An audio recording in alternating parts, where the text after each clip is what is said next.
lifestyle. Sports cards and we live now. Jeremy Lee in the building and every guest that you ever needed. Sports cards after hours keep the hobby heated. Updates, hobby talk like you never seen it. Sports cards live and none could ever beat it. Sports cards is a lifestyle. Sports cards and we live now. Welcome to another episode of Sports Cards Live with your host, Jeremy Lee. All right, everybody, we are back after the National. I am happy to be here. Had a great time, of course, down in Cleveland. But everybody, welcome to episode number 235 of Sports Cards Live. It is Saturday night, August the 3rd, 2024.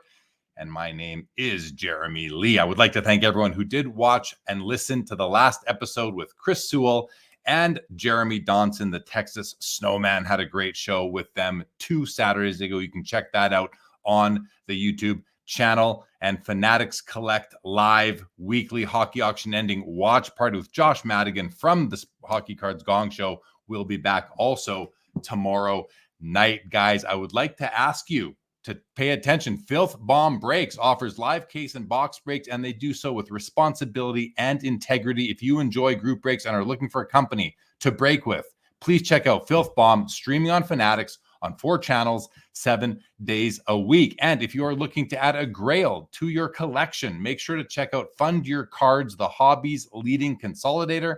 They will help you finance your purchase with your own cards. Visit fundyourcards.com and tell them that I sent you. Mint Inc. is a leading hobby brand in Canada. They offer a full range of services from in-person shopping, live event experiences at their 2 Toronto stores to online shopping and worldwide shipping, auctions, breaks, grading, and more. Their primary focus is to bring the ultimate hobby experience to collectors in Canada. I'm excited to have them partner with the show. And on every episode of Sports Cards Live through the end of 2024, they will be giving away a $50 gift card that is valid in their online store, mintinc.ca. We will be doing that later tonight. Shout out hobbynewsdaily.com, a great collection of authors, podcasts, hobby information, hobbynewsdaily.com. Check it out. And guys, this show is also available on Spotify, Apple, or wherever you get your podcasts. Follow and subscribe for free. And please leave a rating or review on your podcast platform.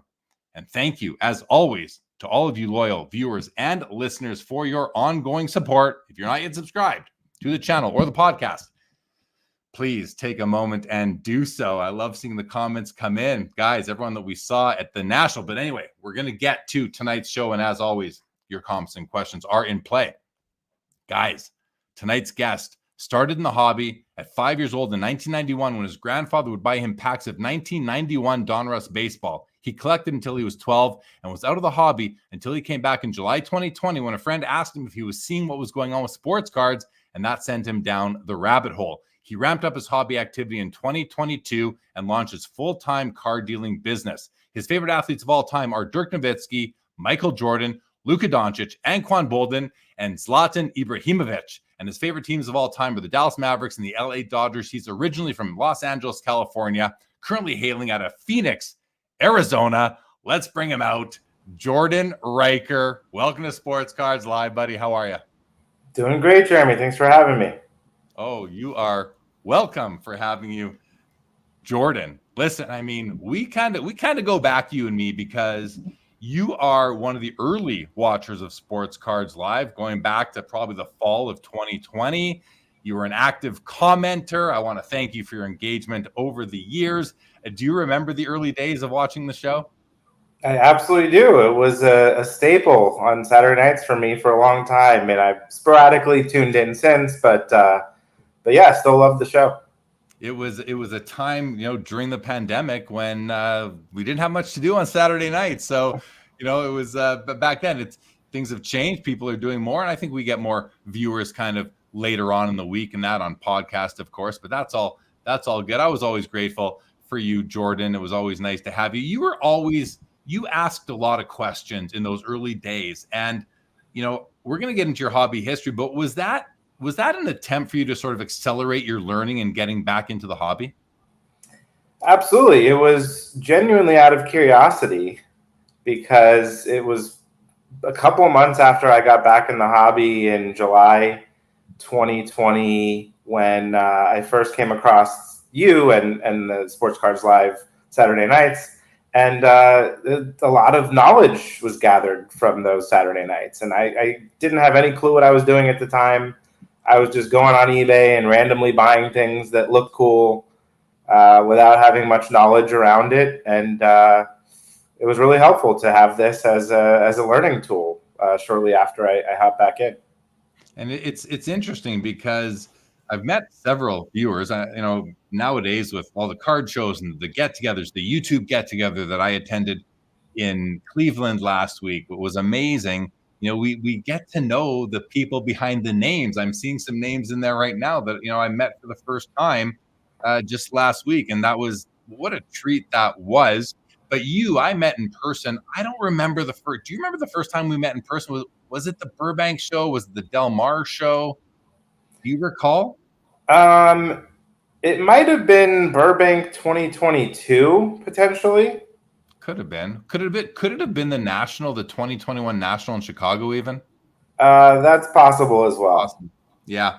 Well, in any event, it's great. I've seen you at several shows nowadays, and we'll get into kind of what you're up to, but I do want to, whenever I would see you at a show set up, oftentimes you'd have your lovely mother sitting with you behind the table. I think, maybe she was in town, have some time together. And I would always say hello to Jordan's mom, nice lady. So that's nice. Is it nice to have your mother sitting at a card show with you?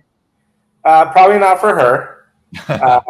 Nice for me because she lives in LA still. I live in Phoenix, and I don't get a chance to see her or my dad very often. So usually the Burbank show is an opportunity to get to see them. So that's probably where you've seen her for the most part.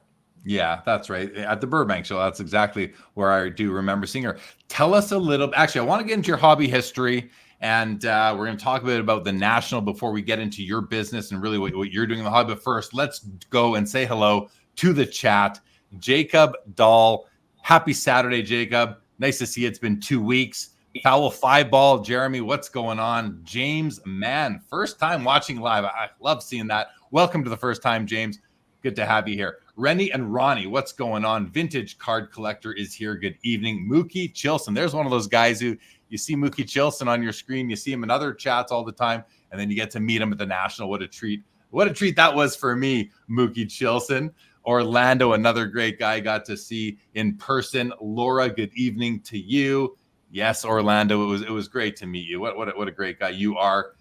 Jeremy says, I wish the National would return to the West Coast. Well, you got the Burbank show. I mean, there's still that. What's up, Jeff McMahon? Good to see you. Todd McDonald, what's going on? Mark Santucci. Yeah, I didn't see you, John Kimmer. Yeah, I was saying on Twitter, Sue's on Twitter. She asked something about the National, and I said, I saw some people, and Jordan, I'm sure you experienced this too. Some people I saw 3 times a day. Some people I didn't see all week. Did you kind of experience something like that? Yeah, and you and I didn't see each other at all during the show, and then we ran into each other at a restaurant or something at the airport when we were both about to leave town. So exactly. I didn't see you all week, and then we run in. Pretty funny how that works. What's up, Robert Scott, Colin Murray, Hockey Card Exchange, Joe Perot in Santa Cruz. What's going on, buddy? Mookie Chilson says the chat room here is unlike any other. All questions, comments, wisecracks are given due consideration and respect. That's not well, Mookie Chilson. Most of them, let's say 95% of them are. What's up, Tom Newman? Good to see you. The Rated Rabbi is here. What's up, David? Stayed up late to be here for the first time. David, it was great to see you in Cleveland. And Michael Ham, you guys, I got to shout out Michael Ham because this guy probably gave me my favorite. Well, I got some nice cards too, but he gave me one of my favorite card pickups, Jordan. I don't know if you saw this, but I'll show it to you right now. Michael Ham gave me this. This is a 1910 C56 Newsy Lalonde, but this is the number 99 version of the card that wasn't discovered until like a few days before the Cleveland National. He happened to have a copy, and he managed to give it to me. Just have a closer look at that, everybody. I don't know if you can have a look at, see what that is, but that is the old Newsy Lalonde. And yes, this is a custom card, and that is actually, if you can't tell, my handsome mug in there. Thank you, Michael Ham, for the wonderful custom card. I greatly appreciated it. Gennady, we got to meet you. How's that Gretzky doing? Yes, you were there for that big trade that I made. It was nice running into you as well. Josh Adams from 90s Auctions is here. Good to see you there. And Jacob Dahl, fantastic Lalonde. I also have a couple of extra copies of it as well that that Michael Ham made for me. He made a few custom cards for some guys at the show, and I was a lucky recipient of that from Mr. Michael Ham. Check out his. And by the way, guys, Michael Ham, that's you can see right there. That's his account. He was putting out some of the best content from the National. So definitely check it out. Josh says I'm much more handsome than Newsy. I don't know about that at all. Yes, Michael Ham, I am enjoying it very much so. All right, Jordan.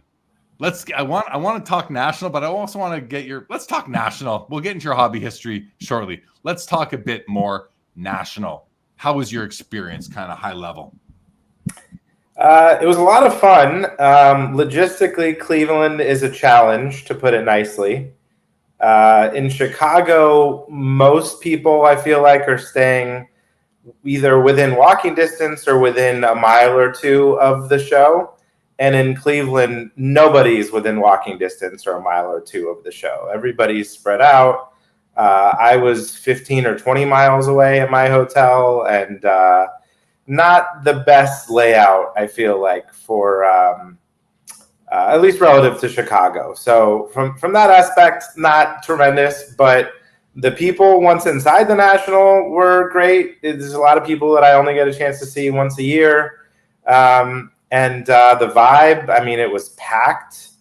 I was afraid that there were some people who wouldn't make the trip to Cleveland. And afterwards, I was afraid there were too many people who made the trip. So I would say it was a resounding success for the most part. Yeah, I hear you.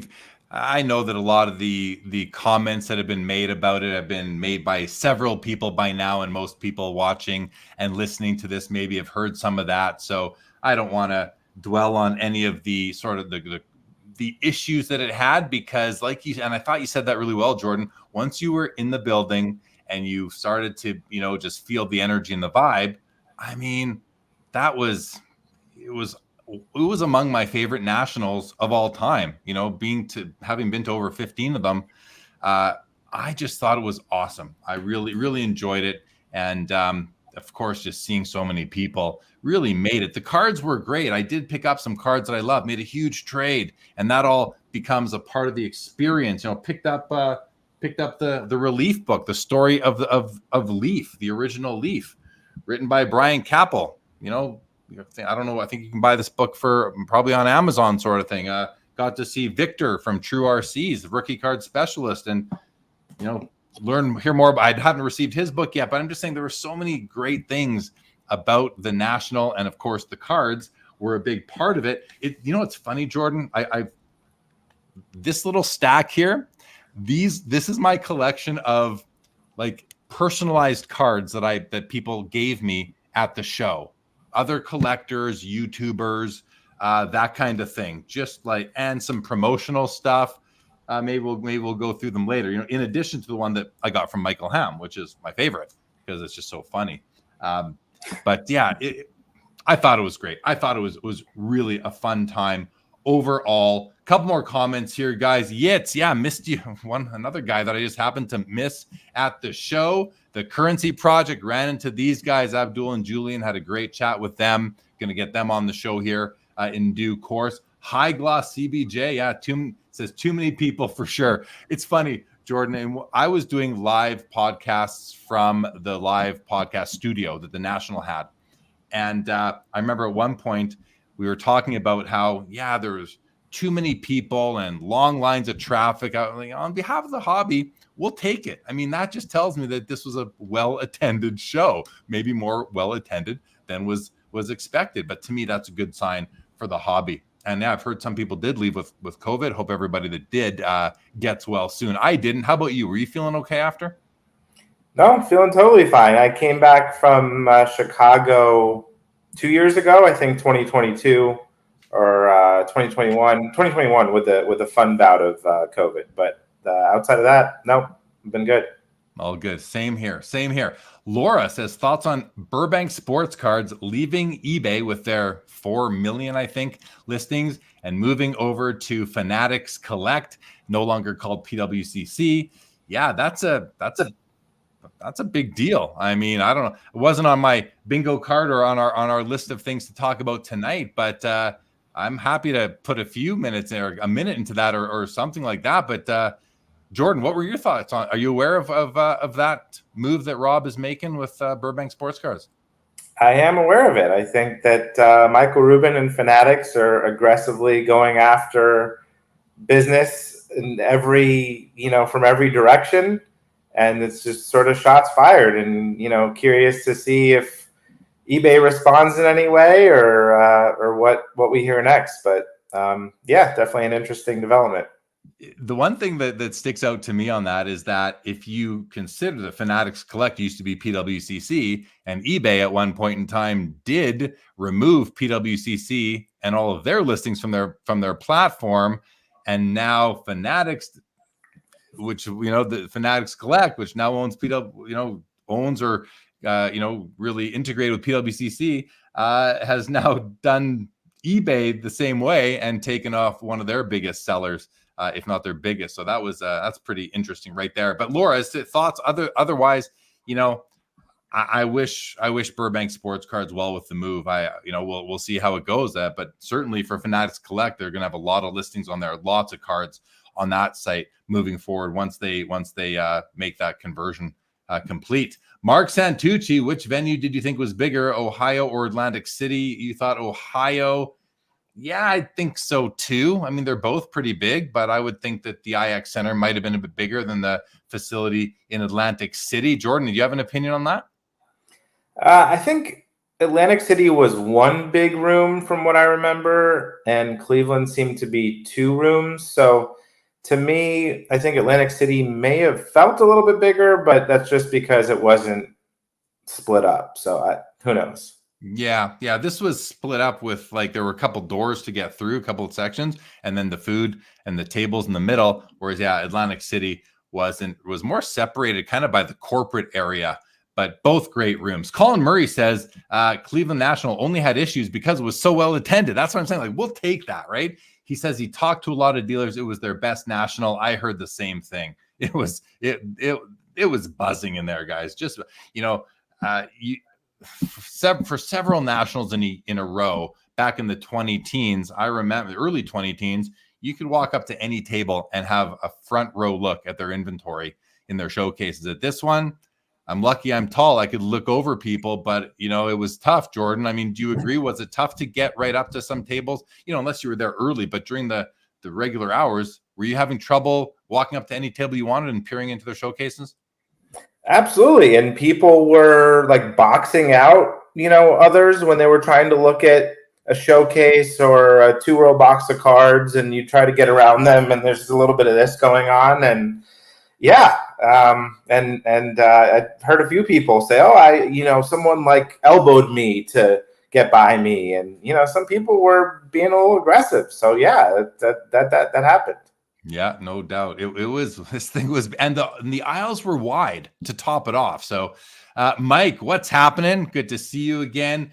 Yitz is coming to Toronto in November. I will be there as well. I've gone as far, guys, as just this morning. I booked my hotel for Chicago National next year. A gentleman on Instagram had a good rate and shared it with 50 people, and I got in on that. So I'm already booked for Chicago, for a hotel in Chicago next year, but also for Toronto. Al Terwell, what's going on? Waxstat, good to see you, buddy. Stukes, good to see you, Stukes. The Hobby Box UK, good evening to you. I'm not sure if these are the guys, but I remember on the Wednesday or the Thursday night, Jordan, the Wednesday night, I had attended this eBay dinner that Dave Marino had put on, and I was walking back to my buddy's hotel room. I was going to catch an Uber from there, and we're walking behind, I think it was the Hobby Box guys, and I just kind of said, "Oh, then they kind of looked at me. They actually recognized me, and we had a good chat. But at first, I think they weren't too happy to talk to somebody who they thought might have just kind of stumbled upon them.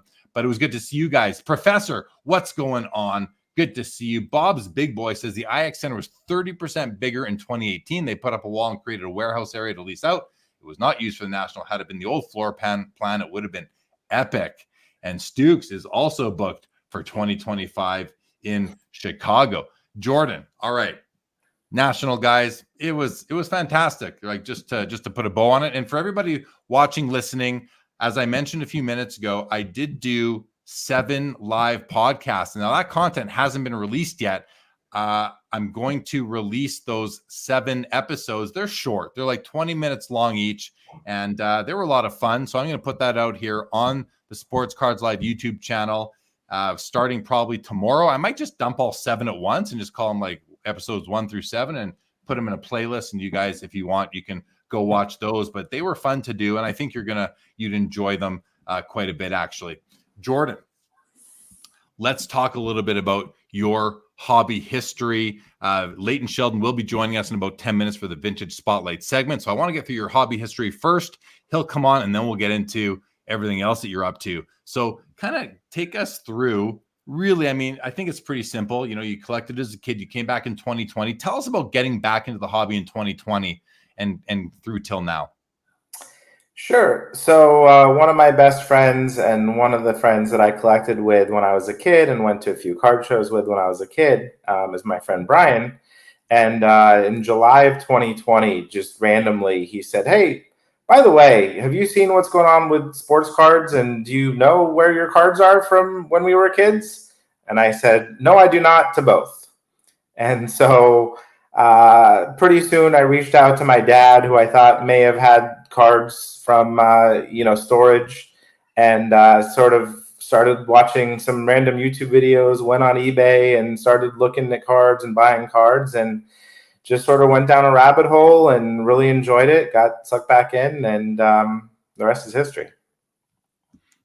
All right. So pretty quick and easy right there. I do want to I'm looking over to Instagram. I do want to say hello to Van City Card Show in the house, and Fast Eddie is shouting them out. And again, the Van City Card Show, early October. I'm definitely planning to attend that show as well. Clay Phillips, good evening to you. And the professor says he did see a podcast I did. Yeah. So as I just mentioned, Jordan, 7 different episodes, 7 different people came into the studio with me, one of which was Paul Hickey from the Sports Card Strategy Show, and he happened to set up his phone and record that too, and I think he put that on his channel, but we'll get a much better quality recording of that coming out here on mine. So Jordan, I want to learn a bit about, before you dove into sports cards full time, you had another career, but you are in sports cards full time now.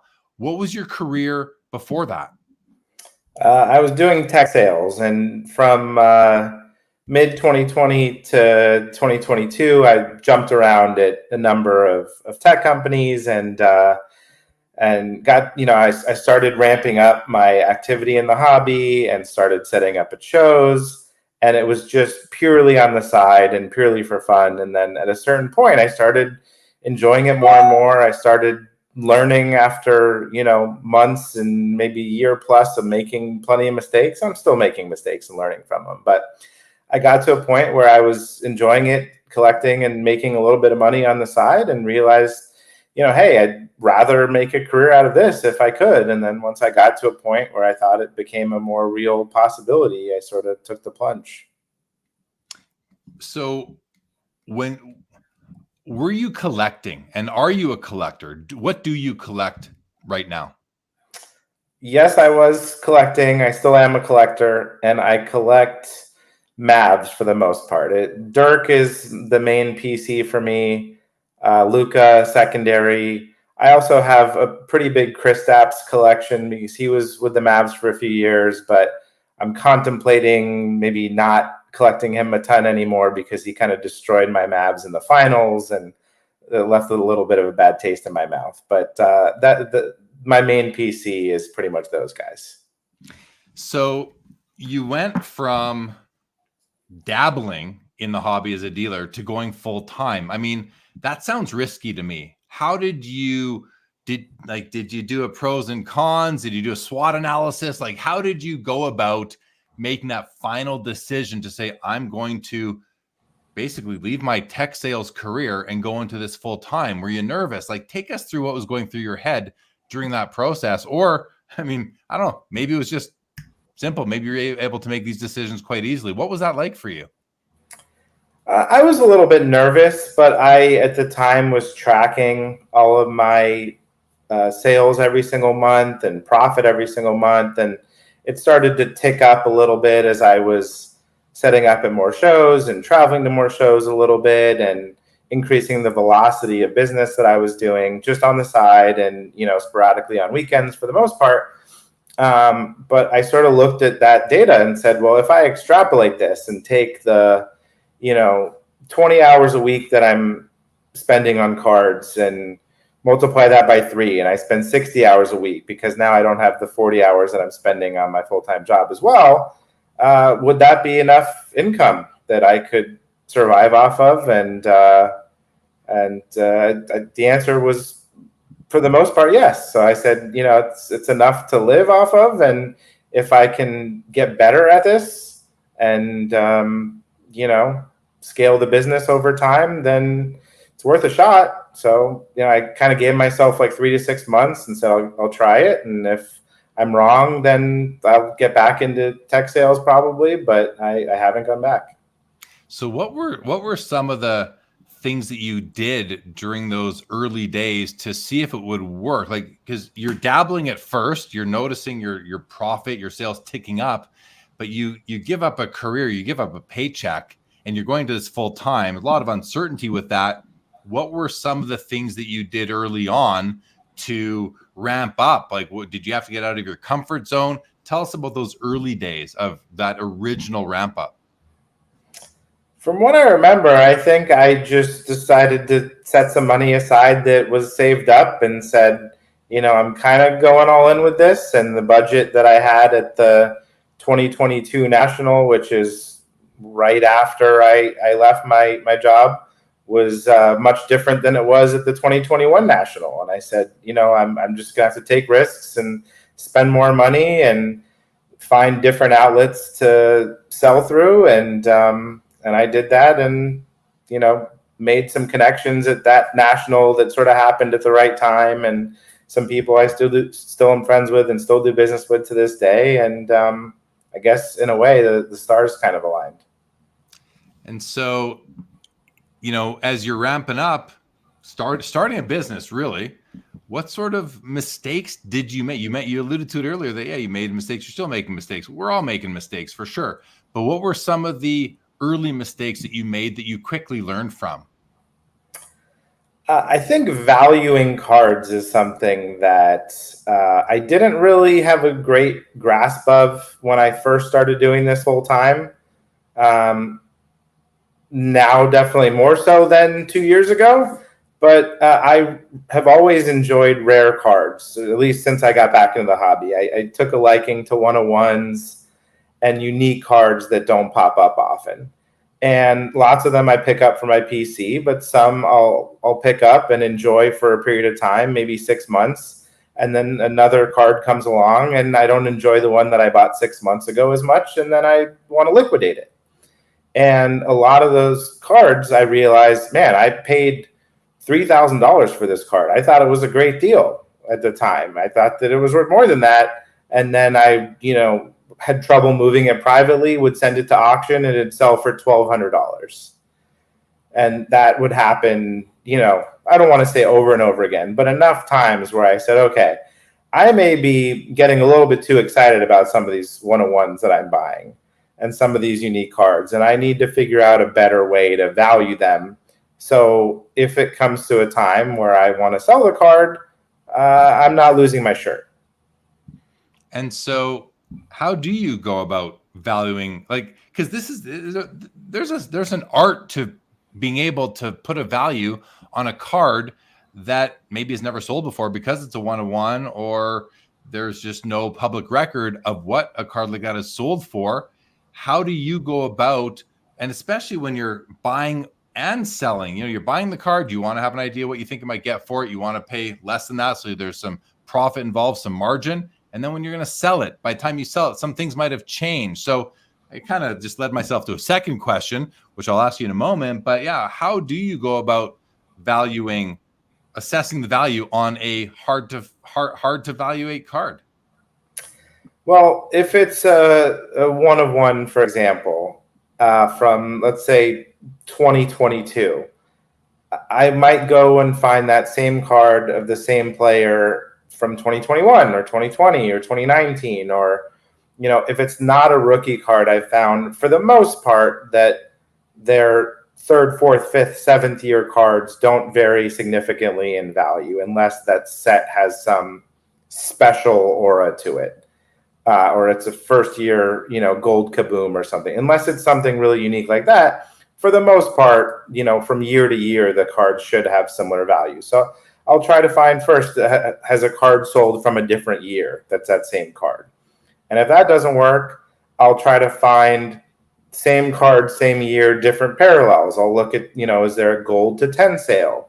And what did that sell for? And then look and see if there was a one of one of a different player and they had a gold out of 10. What was that ratio? And try to extrapolate the data and piece it together. And so it's not an exact science, but I just became a little bit more thorough with my research. So I had more of a full picture versus just sort of at times winging it and saying, well, I can't really find anything, so it feels like it should be worth this much. Yeah, it can be tough, but I think that makes a lot of sense to me.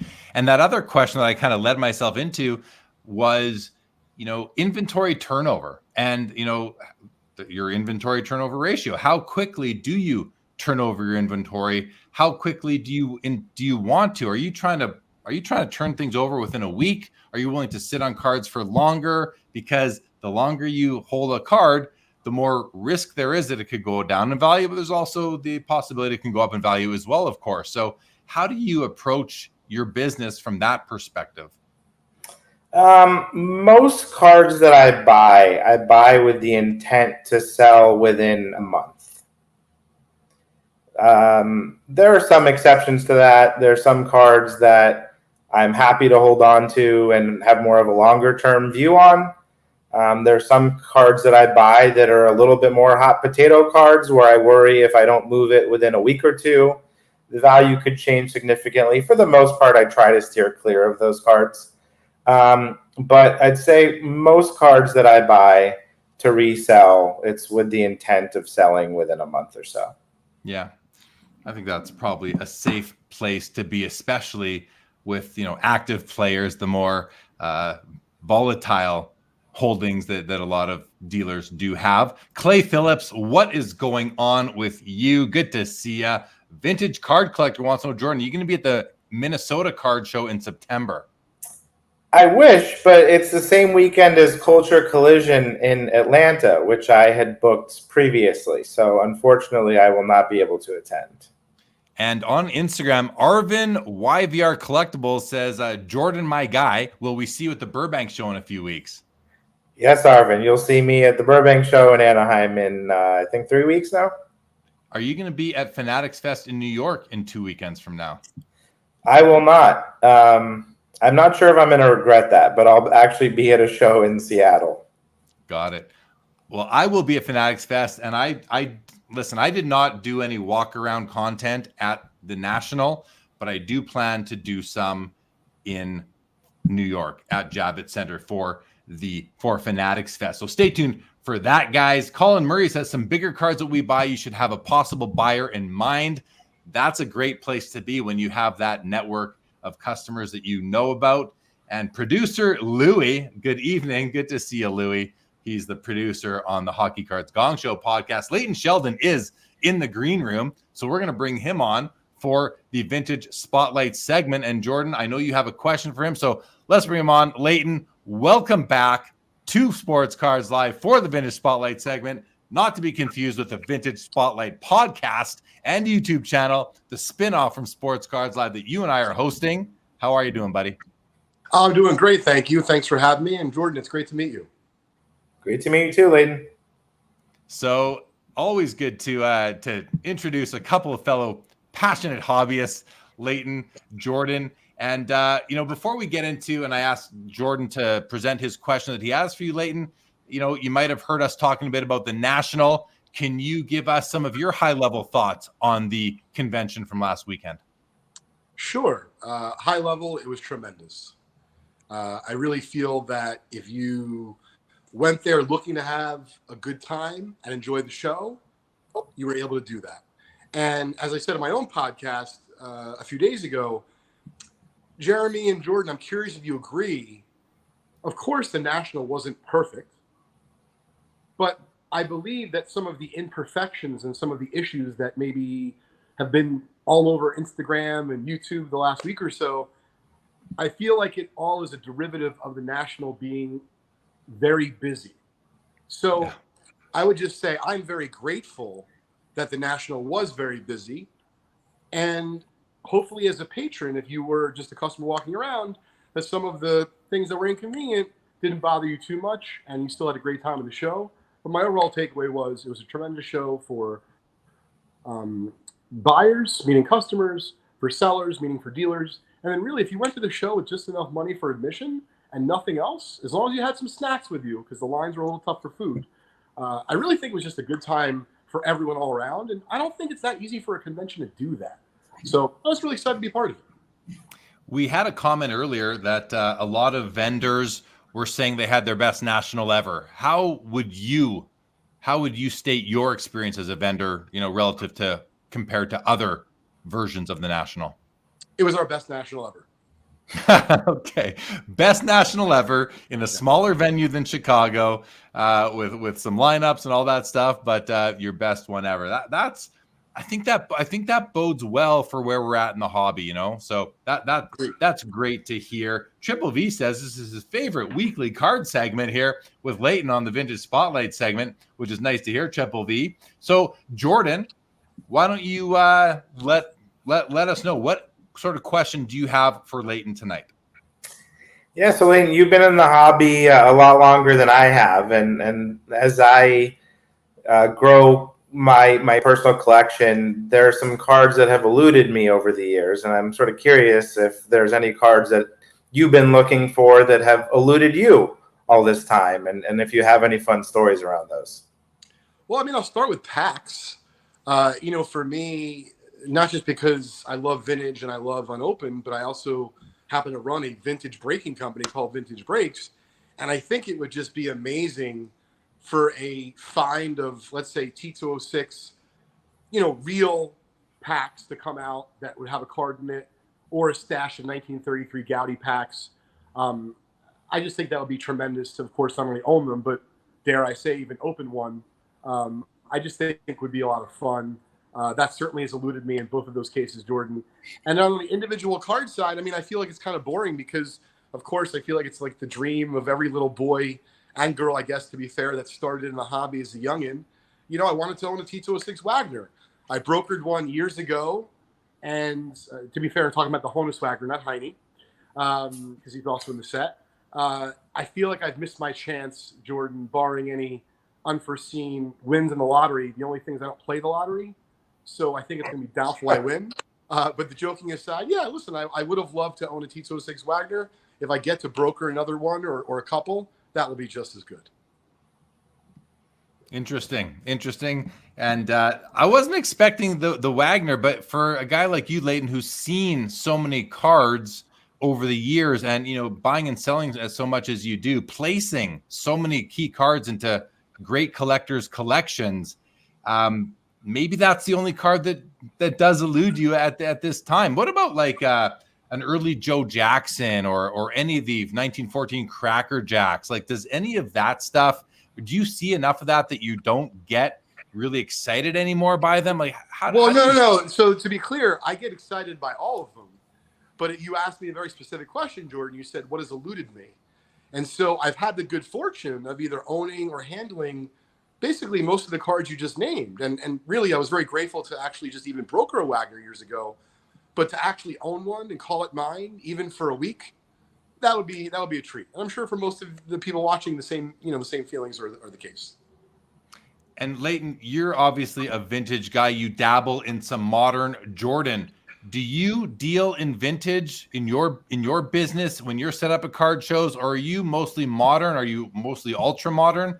How do you break it down? It's 99% modern and ultra modern. I'll dabble in vintage when there's a Mantle or Mays or Aaron or Jackie Robinson card that comes across the table, but it's not something that I really collect. It's not something that I'm an expert in by any means. But I would love to own a 48 Leaf Jackie, and that's one card that has eluded me to this point for one reason or another. Well, that card no longer eludes Iowa Dave, who, I don't know if you guys know Iowa Dave and his podcast, his Instagram channel, but Iowa Dave, a great podcast. He picked up his Grail 48 Leaf Jackie, or according to this book, Leighton, perhaps the 49 Leaf Jackie. I just started it, yeah. I'm going to be reading this right away myself.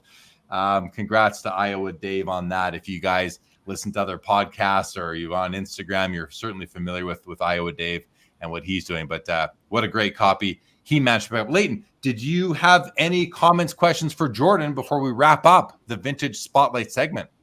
Sure. So Jordan, I heard you mention that you're primarily carrying modern cards, and I'm curious. Is there one sport versus another that you really feel as modern that you could maybe advise someone to say, you know what, it's not as volatile and it's okay to maybe put your money there for more than a month? Because as Jeremy alluded to, I handle a little bit of modern, but probably the exact opposite of what you do. So in other words, it's 99% vintage and 1% modern for me. And so the modern guys that I either collect or dabble in are guys like Ohtani or Luka, and they're fun for me. So even if I don't make any money, it's still fun. But for someone who is not only trying to enjoy it, but also maybe trying to make money, but they also want to have it be safe, out of the four major sports, baseball, basketball, football, and hockey, in your opinion, Jordan, what is the least volatile modern market of those four sports? I would probably say the Jordan market is the least volatile, and he has a stronger collector base, at least that I've come across, than any other modern athletes in any of the major sports. And there's never a hot potato situation with me and a Michael Jordan card. If I happen to sell it quickly, fine. But if I hold on to it for years, I'm okay with that too. And a lot of cards in his market, while the market's been volatile, have held up quite well. And a lot of his cards are setting records today still. So the basketball market, but I'd say specifically the Michael Jordan market comes to mind, Leighton. Yeah, listen, I appreciate your answer. And it's interesting because I wasn't going to talk about necessarily what I sold or what didn't sell at the National. But since you brought up MJ, I think you're dead on accurate. And I'll tell you, this was interesting, my closing thought here, Jeremy. So going into the National, of course, unless you were sleeping under a rock, you know that the 1984 star, number 101 Michael Jordan card has been on fire. The debate is his rookie, not his rookie. Put that aside for a second. That card was on a lot of people's want list going to the National. What I thought was interesting is I think I went to the National with about 10 Jordan 1986 Fleer number 57s. Everyone was graded. Highest graded was a 9. Lowest graded, I believe, was a 4. And Jordan, I don't want to misspeak, but I think we sold every one of them except for 2. So what I thought was really interesting was, I didn't know where the demand was coming from. Was it coming from repackers? Is it coming from just the Jordan market in general being, as you just said, probably the most solid modern market? I'm curious your thoughts on that, or Jeremy, I'd love to hear what your thoughts are as well. Why do you think that many of them sold? I think the collector base is extremely strong for his market. And while I'm sure there is some repacker attention for going for probably mid-grade Fleer Jordans for the most part, I don't think there's a lot of repackers who are going for 9s, but probably a lot who are going for 4, 5, 6, 7s. Most of the Fleer 57 Jordans that I've sold have been to collectors, and a lot of those have said, this is my first time owning this card, or this is my first time owning this card in this grade, and it's going to stay with me. That's really cool. I want to add to this really fun story. Shout out to my buddy David Marino, who's been involved in the hobby across a variety of different things. So David, Leighton, I was just going to ask you, did he buy one of them from you? So David Marino bought, and speaking of collectors, Jordan, so not only did he buy it for a collection, it wasn't for his collection, it's for his newborn son. And I was really honored. Believe me, he beat me up in the price a little bit, but I know it's going to a good home. He bought a Jordan rookie mid-grade for his son, and that was his first purchase for his son. So I think really to second what you just said, Jordan, you're right. I think a lot of people out there, it just surprised me, collectors still want to own the number 57 Michael Jordan. I think that's so great and healthy for the hobby that you can have a card as hot as the number 101 1984 star, and yet people still want to own for thousands of dollars per card the 1986 Fleer number 57 Michael Jordan. So I thought that was interesting. I'm glad to hear that he bought the card. He talked to me a little bit about it, so that's I'm glad to see that he bought it from you as well. That's awesome. Don't go yet, Leighton. Couple comments for T Dot. Good to see you, T Dot. Says Gretzky is the same. He's talking about the comments on the Jordan market. Lauren Florio says Leighton, was great to meet you at the National. And Lauren, I think I saw you at one point, but I don't think we got to say hello. So it was nice to see you and not say hello. But Leighton, there you go. Lauren, had a nice time meeting you. And Cardboard Richard is asking me, what happened to all the cards in my showcases here? That's a great question, Cardboard Richard. Simply what happened was that I went out of town for like 9 days between the National, and I only got home late Thursday night because I went to Montreal after. And while I was out of town, the cards were just put away for safekeeping in case anything bad or nefarious were to happen here. So they are still in safekeeping, and I will be putting them back out very soon. And then Vintage Card Collector says, when are the National vendors who are way overpriced going to get a clue? If you have your cards priced right, you will do well. So listen, I wasn't set up as a vendor at the National. Leighton, you were. You said you had your best National ever. I want to get both your thoughts on this question from Vintage here. But let's start with you, Leighton. Did you find that there were too many dealers way overpriced? Because you were walking the floor, you were doing some shopping. How were your prices? Were you being competitive? Were you overpriced? Speak to that if you don't mind before you go. Sure. So great question. And I would say I made personally a conscious effort to be a little bit more, I would say the word is accurate, shooting for the bullseye with my pricing. And to be clear, just because I did that, there were still some items I really didn't have any flexibility on, and I was more than okay to bring home. So for me, that approach worked. And I would say walking around, there were certainly people who are accurately priced. There were some people who are a little bit more expensive than they should be. But I'll tell you, and I've certainly joined this crowd because I was not part of this crowd years ago. I was probably one of the people who you detested as far as not pricing their cards. The number one thing that I couldn't stand is when someone's cards weren't priced. Even if they're priced on the reverse, the problem is the National has become so big and so busy that literally you don't, unless you're there as a patron and you have all the time in the world, I don't really have the time to wait 10 minutes, 15 minutes just to find out the starting point. I'd rather go up to a booth and know, like, all right, you know what? These prices as an overall seem accurate or close enough. And what I typically do, Jeremy, is I'll make notes. These are the 2 or 3 or 4 or 5 cards I might want to buy from this booth. Maybe I'll go back and do some research if I need to do that. But absolutely, the hardest thing that caused the most friction from business being done was actually not pricing that was too expensive, was pricing that wasn't there at all. Yeah, interesting. Jordan, what about you? You weren't there set up as a vendor. You were walking the floor. How did you find it, relative to Vintage Card Collector's comment here?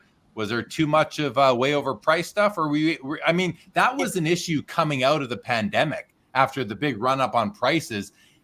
Jordan, did you find from your perspective, were more vendors back to reality, or was there still a lot of this way overpriced stuff going on? There was still a lot of the overpriced stuff going on, and it's pretty much the same vendors who are going to be overpriced every year at every national, and no matter what direction the market goes in, they're always going to be overpriced. That's just their philosophy is, I'm going to be 50% over comps, 2 times above comps, or I don't care what comps are. And if you don't want to buy the card, don't buy the card. And that, there's not a lot of people at those tables. There's probably not a lot of transactions taking place, but there are many dealers who are fairly priced and their booths were mobbed. Yeah, that's the thing. I heard someone give a tip the other day on some content I was watching, and I'm sorry, I can't. I just don't remember who it was. I wish I could shout them out, but they said it might have been you, Leighton. I'm not even sure, but they said when you go to the national, go around, look at these tables, find one card that's priced well, and then stay at that table until you bought everything that you want to, because not everyone's going to be priced that well. So that maybe is a good tip. OZ Celtics on Instagram here says too many vintage dealers are still living in a time where people don't have mobile access to comps. I never considered that to be a reason why people might have their prices high, because they don't think people can actually access comps. But now it seems like most, if not everybody, can. So I'm not sure if there's any real truth to that still, but that's an interesting comment from OZ Celtics on Instagram. Mark Santucci says, had a good time at the National, but didn't find any 1967s from his list. Sorry to hear that. Colin Murray says prices were way overpriced, especially for vintage hockey. And Adam Holgate says, if cards weren't priced, I didn't bother asking. Too much ground to cover. Exactly what you were saying, Leighton, because, not only, a lot of people are in a rush there. Adam Holgate is thanking you, Leighton, for helping with info on his 34 Gehrig. Jeff's Card Journey says, why do dealers just show cards without any intention of selling them? I thought the whole premise of a show was to sell cards. Although some people have cards out to bring attention and other sellers to their booth, and maybe they can actually, do the old. Jeremy, I put out my 68 O-Pee-Chee Clemente PSA 8 with a little sign buying O-Pee-Chees. So first of all, saw virtually no O-Pee-Chee baseball at the National. That was vintage. Second of all, I had multiple people ask me to buy the card, and then I put not for sale on it, still buying O-Pee-Chee baseball. So per what you just asked, there are reasons why to put out a card that's either too expensive or not for sale, because you are trying to garner conversation. You're trying to maybe seek out something in particular, like O-Pee-Chee baseball. So there are reasons for the methods for the madness in some cases. Not all the time. But yeah, and I mean, listen, I bought one of my favorite cards. I thought I got a vintage baseball card. I thought a great deal. Mookie Chilson says, saw lots of sound deals on vintage baseball. Many dealers were rooted in reality. So it wasn't all that way. I mean, and I noticed the same thing. Ken O'Brien has done a few deals with Jordan. He's great to work with. Great to hear, Ken. Thank you. And there you go, Jordan. A nice shout out from Ken O'Brien. T-Dot says there's no such thing as overpriced in a subjective art market. Well, yeah, when they're all one of ones, sure. But when you're dealing with some cards where there are comps and there are others available, you can have cards overpriced for sure. But I hear what T-Dot is saying about the true rarities that are out there. Stuke says, I don't think it's specific to vintage. I see a lot of modern overpriced cards at the dealer, and the dealers won't budge on price. I got to agree with Stukes on that. That I noticed that as well. And RJM says vintage 60s and 70s O-Pee-Chees baseball is some of the most undervalued stuff in the hobby late. And it seems like the secret is out on that. Yeah, and there's no supply to be had, which is a bummer. But, is what it is. No supply. All right, Leighton, thank you for joining. Guys, remember, Leighton Sheldon joins us just about every Saturday here on Sports Cards Live for the Vintage Spotlight segment. And also, we have a spin-off podcast from this segment called the Vintage Spotlight Podcast, and it is available wherever you get your podcasts and has its own channel on YouTube as well. Please check it out, subscribe, and we've got 3 episodes so far. Leighton, we're going to have to record episode 4 here next week for sure. We got to do it. I've had a couple good suggestions come in on some topics. I'll relay those to you later. We'll talk to you soon. Thank you for joining us, and what a great conversation. Thank you, buddy. I appreciate you having me, Jeremy. Jordan, it was great to connect with you. You too, Leighton. Take care.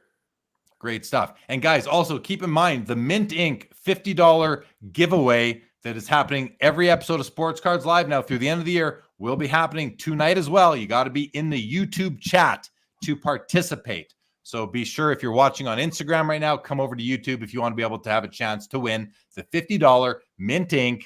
giveaway. All right, Jordan, we have some questions coming in. CC, who won the $50 Mint Inc. giveaway 2 weeks ago, has a question. Two-part question, Jordan. What is your primary avenue to sell? Is it shows, eBay, or other online? And what avenue do you find to be the best and most profitable? Great question, Jordan, because as you know, this is in the show notes already to talk about, but let's jump right into it because CC brought the question as well.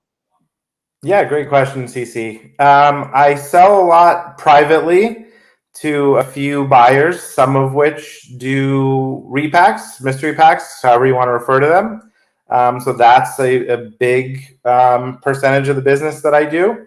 And then I also sell a lot online, with Pristine Auctions being one of the auction houses that I work with. I work with Alt and Fanatics Collect and a couple others as well. And I also sell a lot at shows. I think I enjoy that aspect the most because it's the most interactive and engaging selling avenue for me. But I'm not sure I can point to one that's more profitable than the other. They're just all different.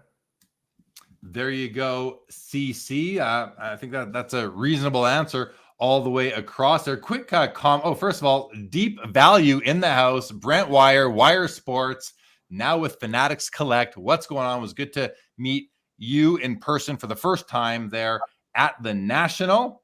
Says need a Deep Value repack. Oh yeah, that's a great idea. I'm serious about that. Great idea. But here's a question, Jordan, or comment. Still back to the whole vintage stuff at the National. Vintage Car Collector says the National has to crack down and move out those old timers that don't sell anything. And this is the part that I resonates the most with me in this comment, is this next sentence where he says collectors don't care how many years you've been a dealer for. And I've never really thought of it that way. Jordan, we talked about this a few days ago, you and I, and one thing that I said, because I've seen so many comments about the National regarding these old time dealers who are only in there because they're grandfathered in and their booths aren't busy, but there are some who have busy booths, like these dime box guys, the singles club guys. They're packed the whole time, even though their cards are cheap, a dime a card at times. And the one thing I just wanted to kind of remind people is that the National isn't only for. It's not only for like today's generation of collectors and hobbyists. It's also for yesterday's generation. It's also for the old timers. It isn't only for $500 and up cards or $100 and up cards. The National can be for dollar boxes, dime boxes, quarter boxes. Like, why can't those be there? Now, if they're there and there's nobody at that booth, or they're maybe doing $1,000 in business over 5 days, that makes no sense. And I agree. Those guys, I think, need to be transitioned out because nobody cares that you've been there since 1995. How many of your original customers are still coming? I mean, some, but not a huge portion anymore. So, but all that said, I do think that there's a place for some of those booths if they are priced right and they're bringing inventory that people want. But if they're not, let's put in some vendors that have inventory that the attendees want. That's why we go to these things. Jordan, anything to say to that? No, I think there were a couple instances where I visited a dealer table and some vintage dealer tables maybe, where I felt like it was the same inventory that I saw at last year's National and the same inventory I saw the year before that's National. And there's just some people who are going there for reasons other than to transact.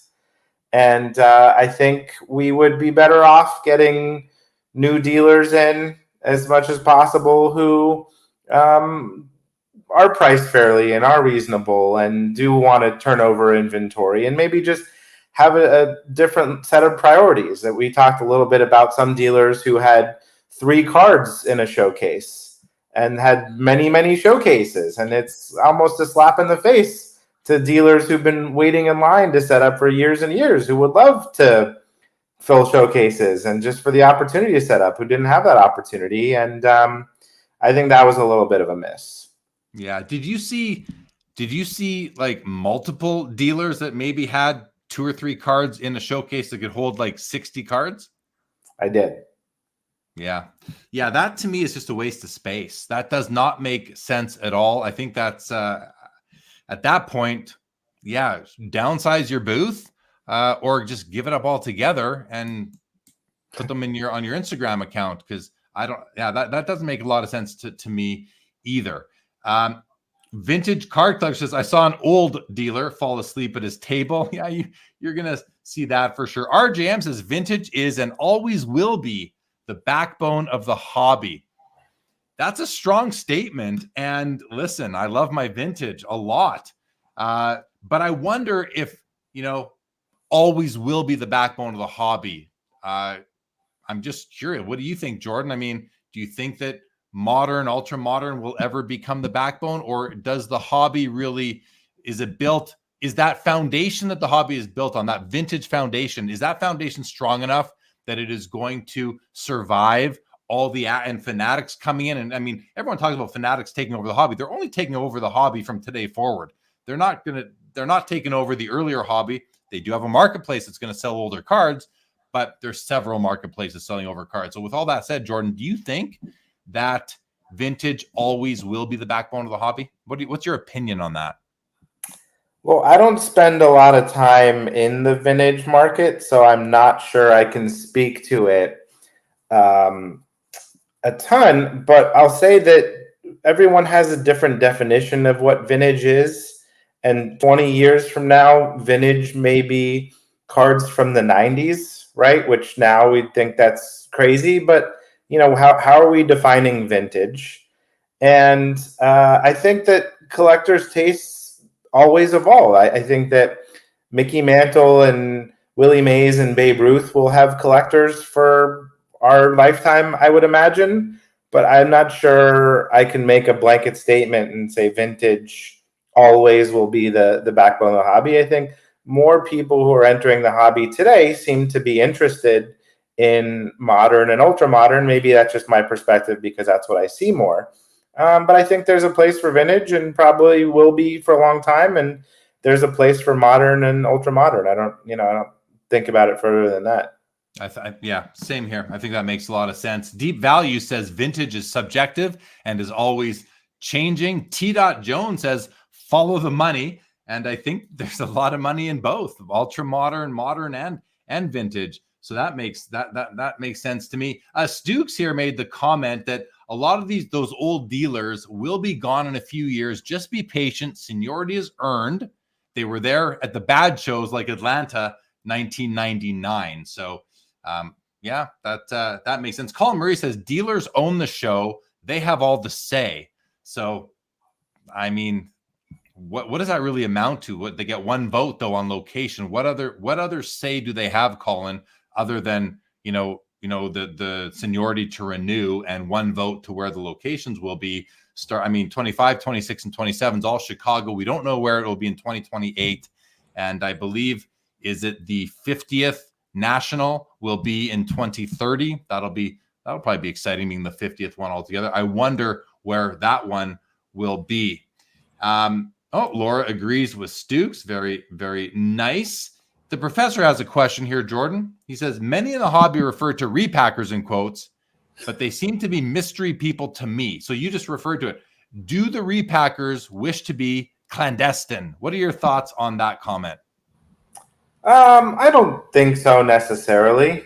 There's no repackers that I know of who are operating in the shadows, but a lot of it is just a private relationship, and repackers buy from 10, 20, 50, 100 clients or dealers or whatever you want to look at. And I think a lot of the biggest breakers in the hobby probably are repackers, and but no, I don't think that there's anything super clandestine about it. Yeah. But it's funny. I mean, the professor makes an interesting point, and a good point too, because we hear all about, especially whether it's the Burbank show, the Dallas show, Culture Collision, these types of shows, which are, kind of modern focused. You hear so much narrative that the repackers come in and buy everything up, and the repackers are buying it 90, 95, 100% of comps. You hear so much about that, yet we don't necessarily have names to go with them. Although I guess if you just have to go on to Whatnot or wherever pristine and see who are the repackers, we might have one right over here. So we'll get to that shortly and get more into what you're doing with Repacks, Jordan, because you are doing something with them. We had a comment on Instagram here from Essa who says, where should the photo collectors go to see and buy Type 1 photos? I didn't see much at the show in Cleveland. And I mean, my only answer to that would be auction houses. If you're not finding them at card shows, and it's not like it's the hobby, the Type 1 photo collecting and Type 2 photo collecting is much smaller than sports cards. I saw some at the National. I saw a couple tables that were exclusively photo offerings. But if you're not finding them at card shows, to Essa on Instagram and anyone else is interested, I think you've just got to check out all the auction houses that specialize in vintage, because they definitely carry several of them. Laura asks, Jordan, how do you define repackers? Would you consider Fairfield a repacker? And I'm not familiar with what Fairfield is, but Jordan, can you respond to Laura's question?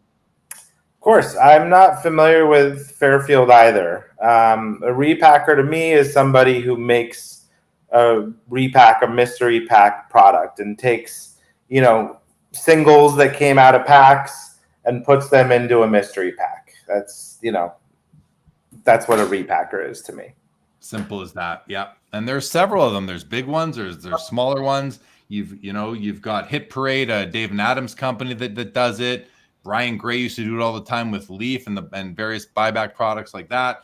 So there's all sorts out there.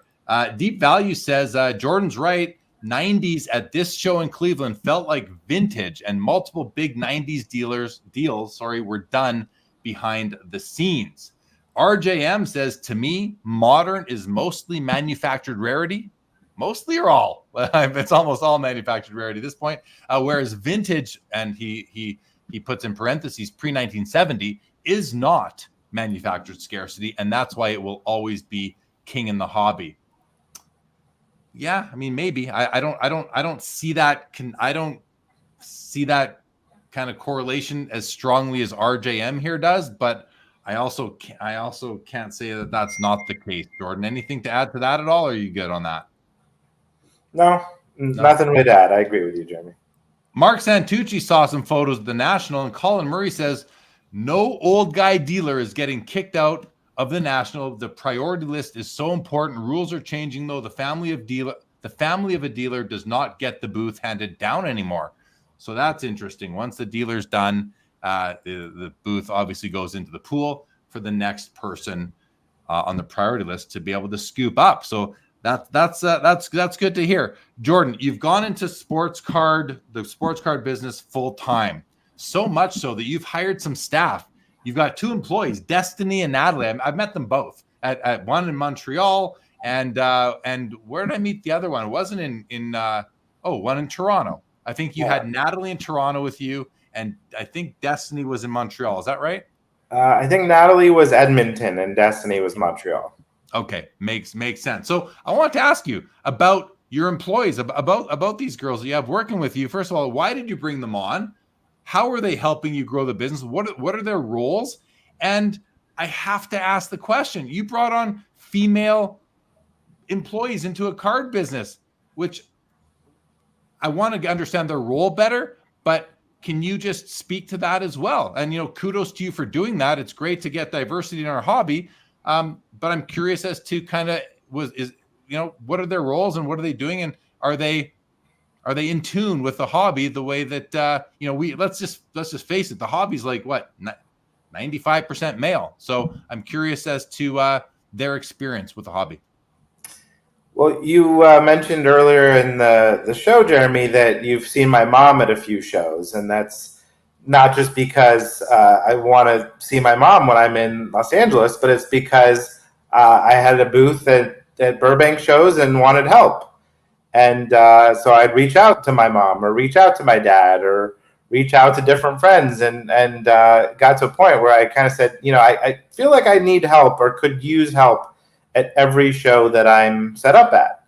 and I didn't have full-time help that I could count on. So there were instances where I asked that Destiny and Natalie and I were both, I was friends with each of them before I brought them on.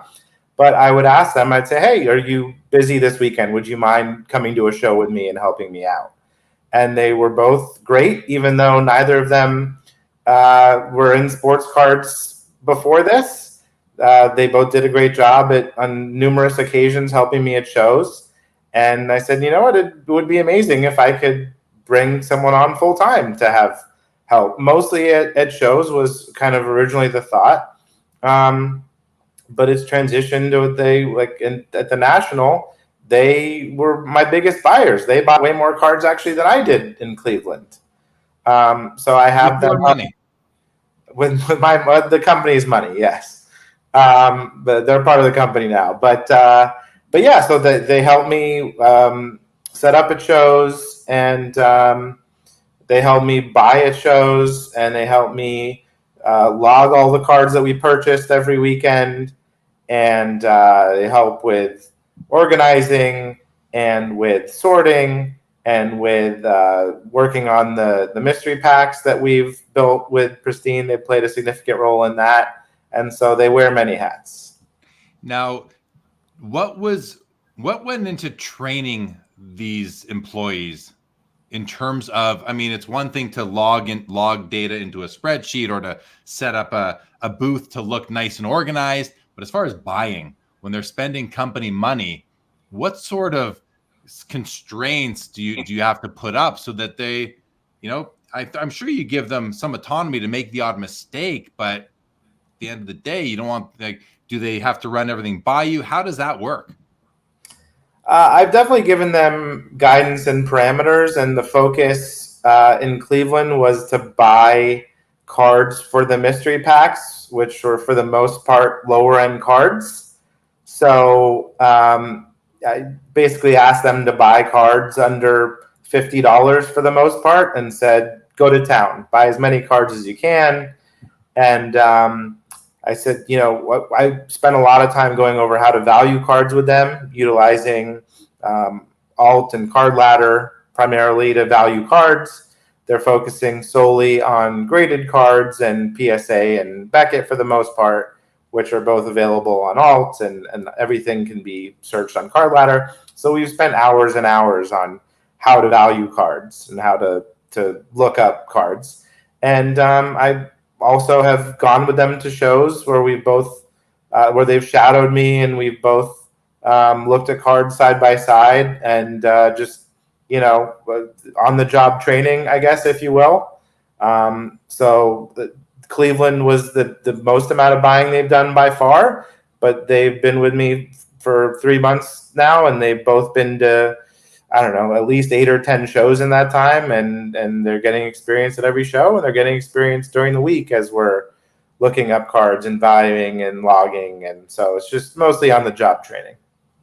So are they, like, when we talk about repackers going to shows and buying up cards, Destiny and Natalie are among that crowd, right? They're going, and for other methods of distribution as well, but they are part of that. They're going through looking for cards at good value, or they got their comp tools with them.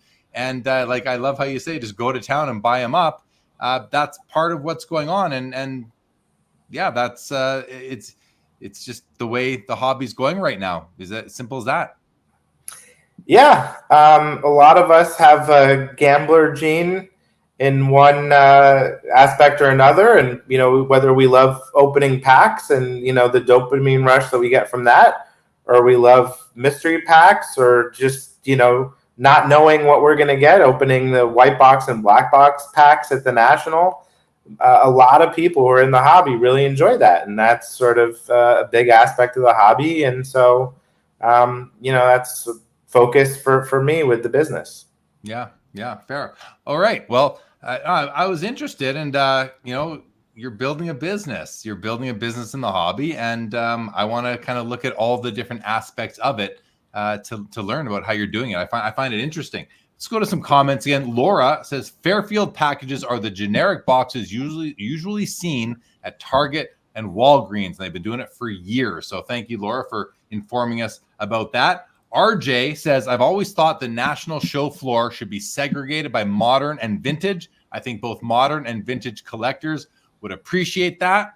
It makes sense. It sounds logical to me. We've heard similar comments when it comes to segregating sports and TCG. Jordan, what are your thoughts? Are there any reasons you can think of not to try and put these dealers in different sections? You're shaking your head. No, the one thing that comes for me is like, if I'm set up at a card show, I've got vintage and modern. So what do I get to pick where I go? Like, how do you deal with people that have both? Or do you put them in the middle? Yeah, put them in the middle. Maybe that's the way to do it. And it's kind of like a nice gradient from new to old or old to new. That makes sense to you, Jordan? That's a great point, Jeremy. Considering I look for mostly modern and ultra modern, I would definitely lean towards one room or one side of the show floor. And speaking to a lot of peers, I think that people would enjoy this, but yeah. I'm sure that there's drawbacks as well. CC wants to give kudos to your mother for being there to help. And like I said at the top of the show, I've met your mother a few times. Just a nice lady. Very, she always seems to be happy to be there, spending time with her son. I think that's really cool. Zach Nygut in the house, everybody, with the new podcast, Collectors. Is it Collectors Creative, Zach? I'm sorry. I think it is. It's awesome. My favorite new podcast on the scene. Joe Perot says Jordan is patient and calm, so much so that I like stopping by his booth just to relax. He also has great cards. I'm wondering if he has any pet peeves when it comes to customers negotiating on a card. Joe, bringing the good question there tonight. I love it. Jordan, please. I love this question. What do you think? Yeah, I mean, the first ones that come to mind are starting a negotiation with what's your lowest or what's your best. Not my favorite. Maybe you can call those pet peeves. Yeah.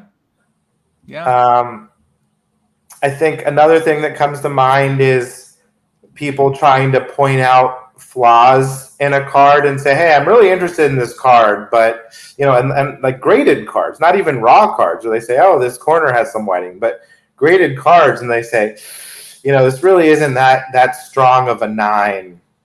I don't know, like ultra modern cards. It's not that strong of a 9. I'm really not sure if it would get that if it were graded today. So, can I get a better deal on it? And I'm like, well, you're like, at that point, do you even want the card? Yeah. Yeah, I hear you. The first pet peeve you listed, that would also be one of mine. I've set up at several card shows, the Toronto, the Expos up here in Canada predominantly, and I price my cards and I put my prices on the front of my cards. The odd time a card slips by, I forget to put a tag on it, but most of the time, 99 out of 100 cards in my booth have a price tag. And when someone asks me, what's the best you'll do? What's the lowest you'll take? I just say, well, what's the highest you'll pay? I've already, by putting a price tag on my cards, I feel like I've made the first move in a negotiation. The next move is up to you. You don't like the price, make an offer. I may or may not counter. I just may say, you know what, we're too far apart. I'm not even going to counter you. Then you can decide what to do. Or I'll say, that's a good offer, but I'm closer to here. I think, if I think we're going to be able to get a deal done, you'll see a negotiation happen. I think that's how I handle it anyway. Stuke says my LCS sets up at the National with vintage, modern, and Pokemon. Where should they be? To which RGM says, well, ask the dealer to choose where they prefer to be. I think that also speaks to, if you have modern and vintage. I don't know that asking them where they prefer to be works. It might work, but you're balancing a lot of people. It could be a logistical nightmare at that point in time, for sure. And Stuke says, I'm sure they'd want to be towards the front. Yes, definitely, for sure. Agree with that. The professor wants to advocate again for a concierge service to help us buy cards at shows we cannot attend, but dealers show on their Instagram show preview post. And what he's saying is, if you're not at the show but you still want to buy cards from the show, and to that I say maybe on the last day, because if I'm going to the show, I want to not have to miss out on too many of them at all, personally. All right, yes, Zach, no problem. Hobby Hustle, guys. Zach's, here we go. Check this out. Zach's podcast is called The Hobby Hustle, and the company is called Collector Creative. I think that's the name. Zach, what's the name of the YouTube channel?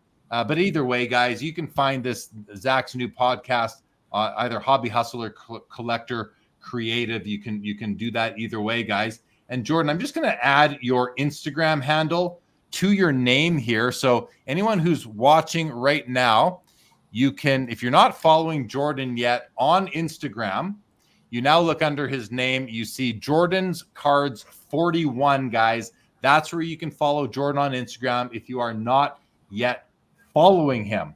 Okay, a couple more comments. And then, Jordan, I want to talk more about the repack business that you're doing with Pristine. I want to actually share the screen and show it. I got questions. I'm sure people here do too. But first, Laura says, if there was no vintage, there would be no modern, ultra-modern, kaboom, downtown's ultra-modern. Yeah, I mean, the hobby is built, vintage is the foundation. I believe that, but I don't think it's, I can see modern catching up to a degree.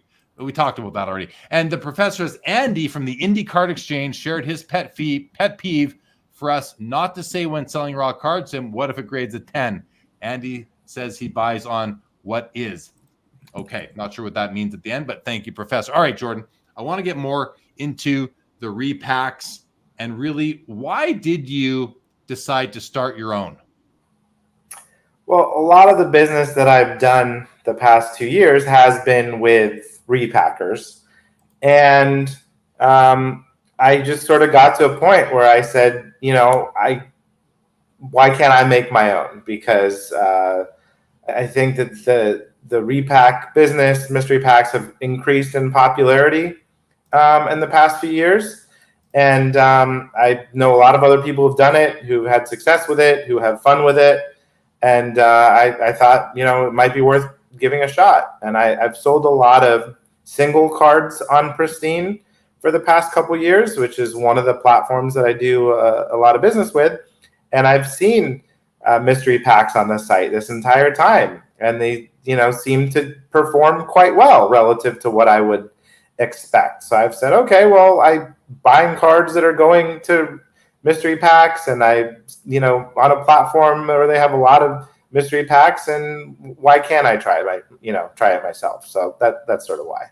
Yeah, makes sense. And I mean, it's fun too. I feel like it would be fun. I've been talking about and looking at doing one myself, like a Jeremy Lee repack product, probably be all hockey, or a Sports Cards Live, whatever it would be. And the more I think about it, the more fun I think it'll be, and I would do it in a way that that would be up to my personal standards. So I do see the whole part about where it's fun. Why do you work? You said you're working with Pristine because you've seen them perform well there. Have you considered Whatnot or Fanatics Live or TikTok or eBay Live? Have you considered selling them on any of those live shopping platforms? In the future, I may, but I'm less than a month into this now. And so this is my first foray into it. And, the goal is to grow it and have it evolve. And I'll certainly consider those avenues in the future as well. Do you have what you consider to be like a repack strategy? How do you approach building the product? And if I were to say to you, what is your strategy with repacks? How would you respond? Well, the repacks that I'm selling on Pristine specifically start at $1 auctions. And so it's taking a relatively significant risk in that, in theory, the packs can sell for $1. And if that happens, it's not a great day for me. So my strategy is to create as much perceived value as possible.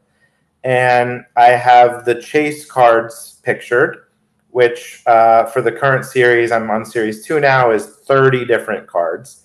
And so my goal is to make the chase cards as appealing as possible, and for people to have as much of a reason to want to buy in, and for to essentially to capture the biggest possible market. So I'm looking for the biggest names, the most desirable cards possible, the highest grades possible, and my strategy is to just create as much value for customers, and so they want to buy and want to bid the cards up, and that's sort of the thought process.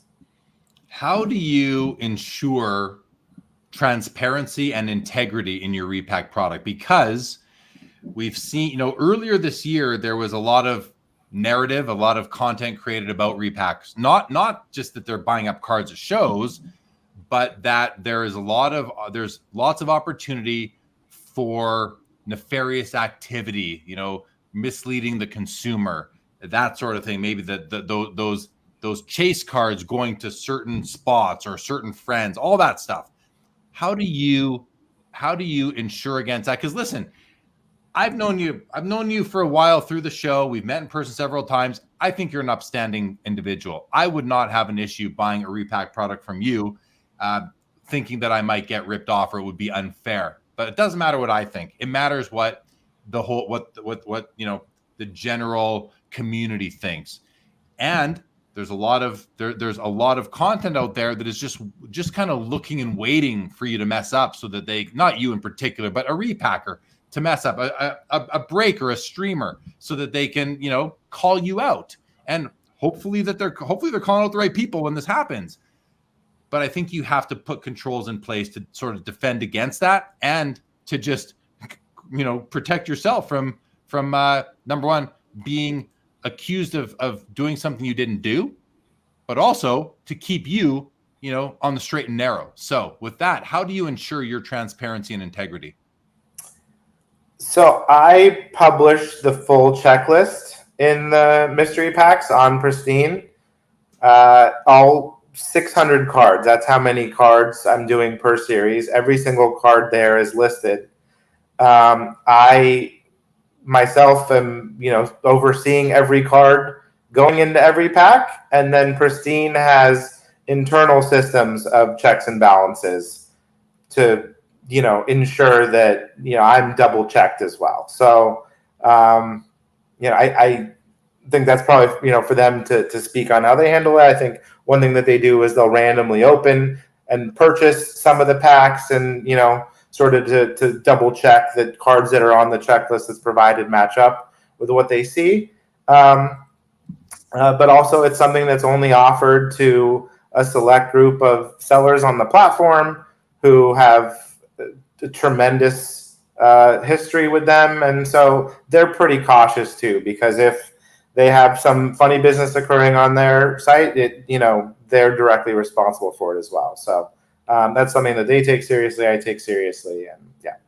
That makes sense. I mean, I think I don't want to slight anybody, but I feel like you're the only repacker I've had on the show. I've had other people who are associated with some, I suppose, but I say that because I want to call out to the chat, everybody watching live right now. Do you have any questions about repacks, or how to know you're getting into one that is on the up and up, that is operating under a strict, policy of transparency and integrity?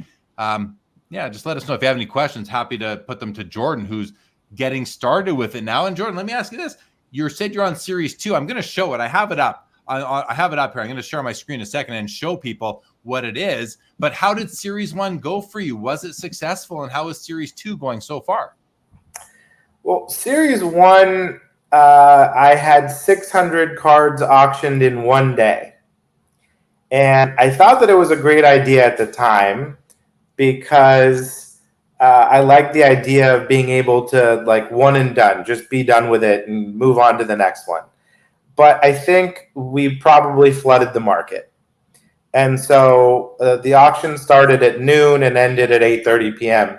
The first window of auctions, they have 10-minute windows, and they'll have 12 items in every window. And so the first 10-minute window of 12 items, I think the cards were selling between $90 and $150. A pretty big, difference. I don't know where these balloons are coming from.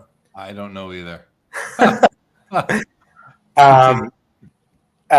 Between $90 and $150. And then the second window, it would be $80 to $90. And the third window, $70 to $80. And it just kept decreasing throughout the day. And then some of the auctions went for $45 towards the end. And those were not tremendous based on the investment that I put into it. So that's probably a fight to break even, and some of those have yet to be paid for. And I may end up losing a little bit of money on that, but that's okay because that was a test, if you will. Use that as a learning experience. And now Series 2, I'm sort of slowly trickling out. And so I have, a couple auctions a day, some running in 10 minutes, and it's going to take a month or two to run through 600 auctions, but already early results are positive. Good to hear. Good to hear. All right, let's do some comments, and then we'll look at Series 2. But I want to do these because there's a couple questions here. But first, I want to revisit the comment from the professor because I understand the comment now, Professor. I apologize earlier where he said that, and because this is key what the professor is saying here, regurgitating what Andy from Indie Card Exchange said, where his pet peeve is for when people sell him raw cards and they say, well, what if it grades a 10? And Andy says, well, I don't buy on what if, I buy on what is. And the reason why I want to revisit this is because I'm the same way. Don't bring me a card to sell to me at a card show and tell me that it's going to grade a PSA 9 or a PSA 10. Until it's in that PSA 9 or 10 holder, it's not a PSA 9 or a PSA 10. It's a very nice raw card, and you have to be able, a seller, they don't all get it, but eventually they do. That's something that you can end up kind of teaching people on the fly. But Professor, thanks for the comment. And Andy's, I think it's a great pet peeve, and I pretty much share it myself. Zach, the YouTube channel for Zach's podcast is Collector Creative, but if you search Hobby Hustle, it will pop up on YouTube, Apple, Spotify, etc. And hello to Jordan. Always good to see you, says Zach. Very nice. Zach goes on to say, Jordan's a stand-up guy. I would always trust his products. Checklists are important, and it's good that Prestige helps with, or pristine, I think, with checks and balances. He meant pristine right there. Deep Value says, I think there's a lot of opportunity in repacks to find really cool special cards that not everyone would think of or be able to find. And I think it's an interesting comment because repacks are custom built. You can, if you're creating a repack product, you can put into that product, or that, you're calling them Series 1, Series 2. I think of them as drops, whatever it is. Either way, you can customize them and put in whatever you want if you're creating it. And then it's just up to the public or to buy them or not. The professor says, with an auction repack format, how does a consumer understand that shill bidding is not occurring? Jordan, can you address that at all, considering you're auctioning yours on Pristine? Well, you're not auctioning them. Pristine is auctioning them for you, maybe is the better way to put it. Correct. I curate the cards and package and everything, and they do everything else. Once I drop off the cards, it's all handled on their platform. They ship, they deal with the buyers. I have no exposure to that. I don't consider shilling to be a factor in this world. I mean, there's not like public comps for mystery packs. I don't really know that shilling plays a role in how like Trae Young RPAs are considered to have been heavily shilled over the years. I don't know that shilling with repacks really, I've never heard someone connect the dots in that way. I don't have a great answer to that, but I'm not sure that there's significant benefit. I don't know how and why shilling would occur in the repack auction world, to be honest. Okay, fair enough. Brendan Ryan says, do you consider off menu / checklist cards as an asset or liability for repack specialist? Do you understand the question, Jordan? No? Brendan, try to reword it. I don't really understand the question as worded, but would love you to clarify that. CC says the biggest non-transparent repacker might be the PSA branded slot machine in Vegas. Transparency and honesty is everything. I think you should put out a Jay Lee mystery product, says CC. And yeah, I think I'm looking into it seriously, CC. And so thank you for that vote of confidence. Mookie says, Jordan, you may have covered this, but how are you sourcing your product for repacks? How much product do you need per series? Primarily shows. Instagram would be the second source. I have some people that I buy from on Instagram, but I travel to shows probably 3 times a month, and that's where most of the cards come from. In regards to how much product you need per series, 600 cards per series, and 600 packs. Each pack has one card in it. All right, and that's 600. Seems like a big number to me. Perhaps it isn't. I'm not sure, but that seems like a pretty big number, Jordan. How did you come up to 600? When I came up with the idea, I knew that I wanted to start it with the all-day 10-minute takeover, as Pristine calls it, idea to pilot it. And in that aspect, there are 612 time slots. And I thought, well, it would be a little bit weird to have 612. It just seemed like a random number. So I thought I'll go with 600 and then just fill the additional 12 slots with individual cards. Got it. Zach, good to have you. Vintage says the repack business is genius because I bet most don't even keep the hits. The big hits just move around over and over. Yeah, I wonder, to that comment, I wonder how there must be, you think of any cards travel throughout its life, especially an old one. How many hands did it go through?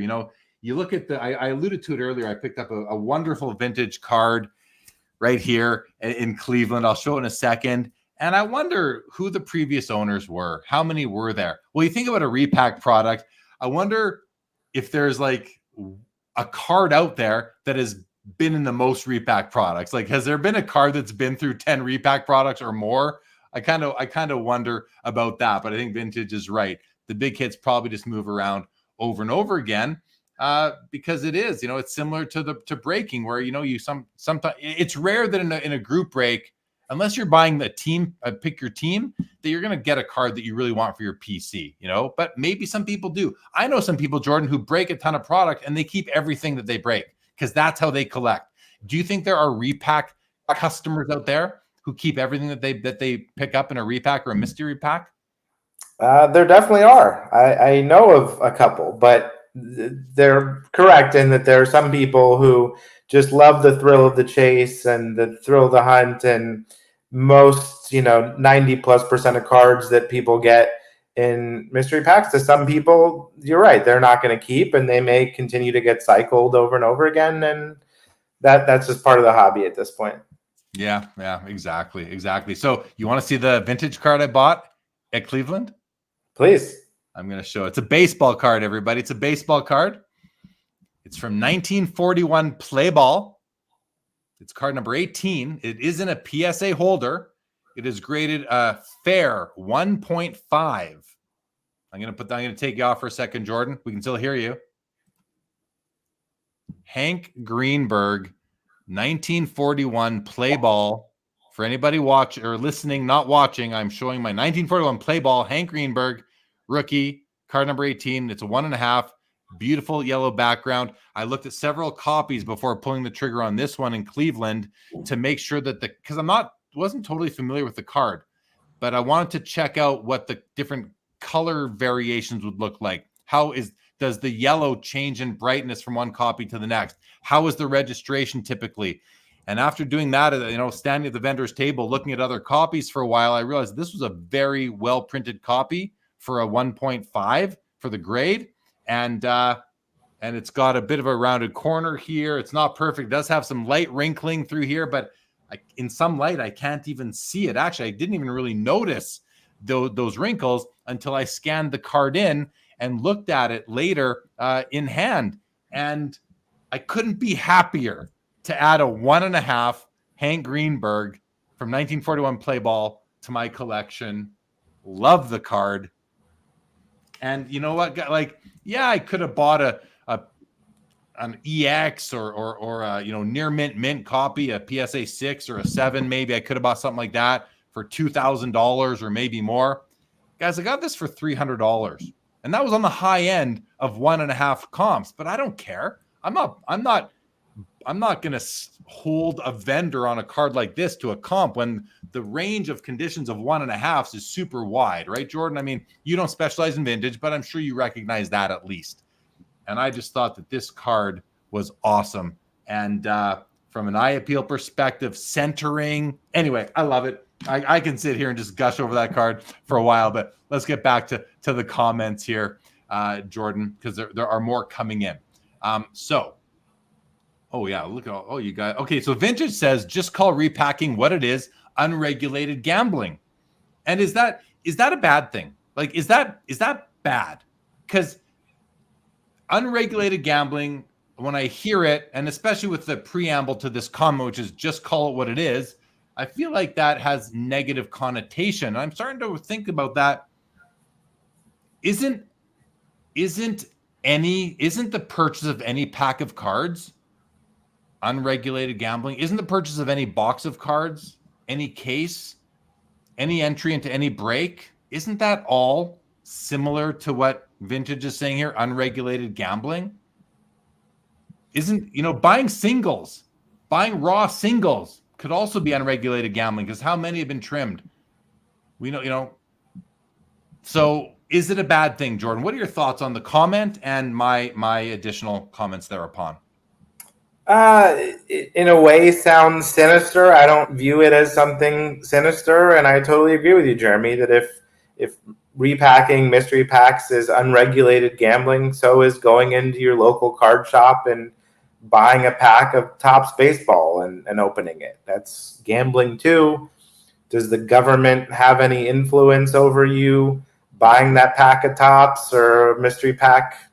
No. Is that a bad thing? I guess that's for everyone to decide on their own. I don't necessarily think that it is.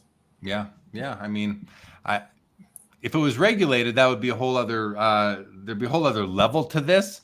And I am, just so everybody, I don't think I've mentioned this before on the show, but I am working and putting the finishing touches on a piece of content unlike anything I've ever done before. It's not going to be live stream. It's going to be more of a PowerPoint presentation where I'm going to I'm going to talk about what would regulation look like in our hobby and cover regulation as broadly as I can. I'm just working. The reason why I haven't done it yet is I am just looking to have it vetted by some lawyer to make sure that I'm captured, because I'm not an expert in this, but I've done a bunch of research on it, and I just want to make sure I'm not missing anything, and that so I'm having a lawyer look at it before I actually record the piece.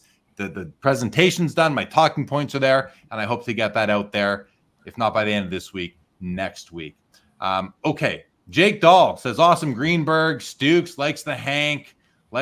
Mark says speaking about to the repacks, maybe they keep it because they keep it or because they can't sell it. Anything can be sold these days, though, Mark. Anything can be sold in this hobby, especially if it's worthy of a repack. I would say it can be sold. Mookie wants to know if my Hank Greenberg is for the SCL repack. It is not. It is not for the SCL repack. The professor congratulates me on it. Thank you very much. Lots of comments on that. Joe puts some fireworks out there on it. I thank you. And the professor says that the card restoration doctors will be able to take care of the wrinkles in my Hank Greenberg. They do not use Botox. I can tell you that when I buy a card like this, Jordan, and everybody listening, watching, when I buy a card like this, PSA 1.5 Hank Greenberg with wrinkles, this is the exact condition that I want this card to be in for the rest of the time that I own it. There is no way that I would crack this out to have those wrinkles worked on so I could then give PSA more money to regrade it for me. And now, that's not the way I approach the hobby. I want the card the way I just like the card as it is. Okay. And for all I know, those wrinkles could have been worked on already. Maybe someone's already done that. That's possible. That's risk. That's the gamble. Maybe maybe I got caught by some unregulated gambling because I spent $300 on this card. For all I know, it got worked on. For all I know, somebody who purchased Kurt's Card Care worked on this thing. And maybe this card was soaked. Gosh, I hope it wasn't, but maybe it was. Maybe it was. At the end of the day, I love it as it is. And it's a 1.5. I couldn't be happier with it for sure. Okay, the professor says, when the pristine auction repack format, at what point in the sale process is the repack opened? Well, that's a good question.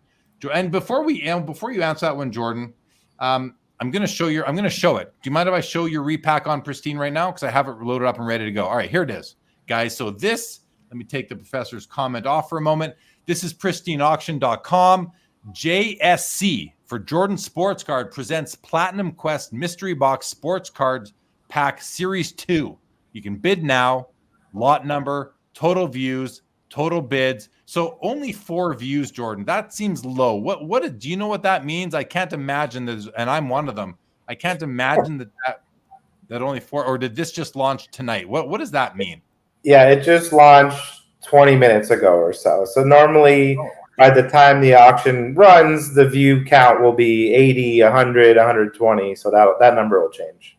Let's refresh because I loaded up. Oh, 5 now. Okay. High bid is $1. Remaining time 23 hours. So what am I bidding on here? You show here.